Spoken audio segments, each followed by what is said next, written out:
Tony, welcome. Uh, Thank you, Greg. I understand that there may be some issues you have with the platform, but let me just go through it if I can. Let's see, the new statement on life issues, okay, in this platform. Let's go ahead and put it up on the screen, please. The 2024 stance on abortion in the GOP platform. We proudly stand for families and life.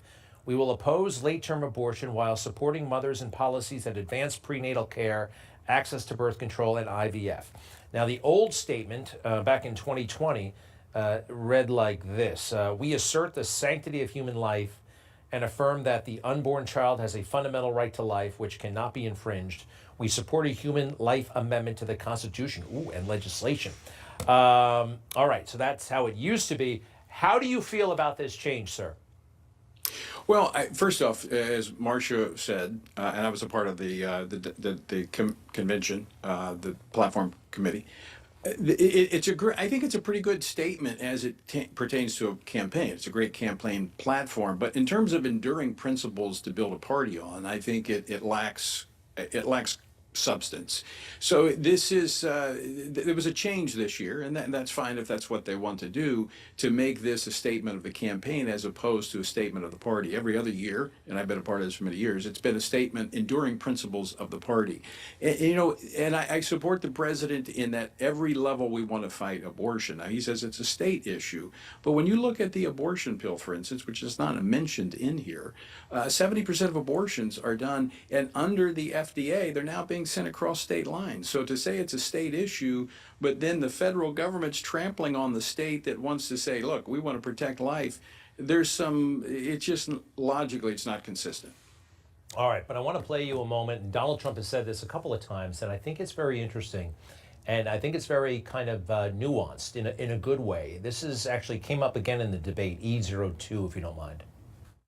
Every legal scholar throughout the world, the most respected, wanted it brought back to the states. I did that. Right now, the states control it. That's the vote of the people.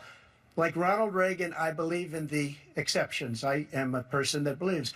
And frankly, I think it's important to believe in the exceptions. Some people, you have to follow your heart. Some people don't believe in that. But I believe in the exceptions for rape, incest, and the life of the mother. I think it's very important. Some people don't. Follow your heart. But you have to get elected also, and because that has to do with other things. You got to get elected. It's the part about getting elected, and he's spoken about it before, and he explains his viewpoint. And to me, as you know, the Democrats are going to try to run on abortion and scare people, and I like the tone that he is striking. How do you feel?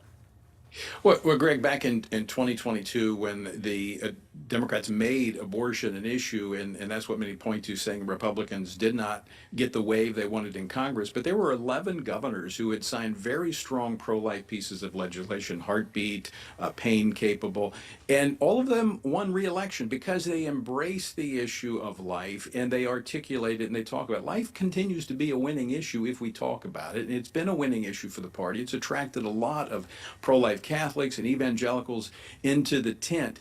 Our concern is that you dampen that enthusiasm and the tent gets smaller, and elections are won by big tents, not small tents. And we're a little concerned about what appears to be moving away the party from a strong, definitive position in protecting children from the moment of conception on, at least as an aspirational goal. That's where we want to be as a nation. Are we there? No. Will we get there tomorrow, next week, next year, next election? Probably not.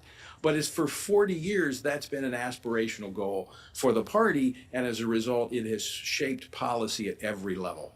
Tony Perkins, we appreciate it. Nice job on the platform, frc.org, the Family Research Council. You going to Milwaukee? I'm here. You're already there? I'm already here. Wow. Have you checked out Richie Cunningham's house yet? That's what I plan to do. No. Well, I'm looking for Laverne and Shirley, actually. They had an apartment downtown. And unfortunately, neither one is with us anymore.Id you know that? They both passed on. I did. All right, Yeah. all right. I don't know how. Well, I brought it up. Silly me. Thank you very much, Tony. And All right, we'll see Greg, you later. thanks. Be right back.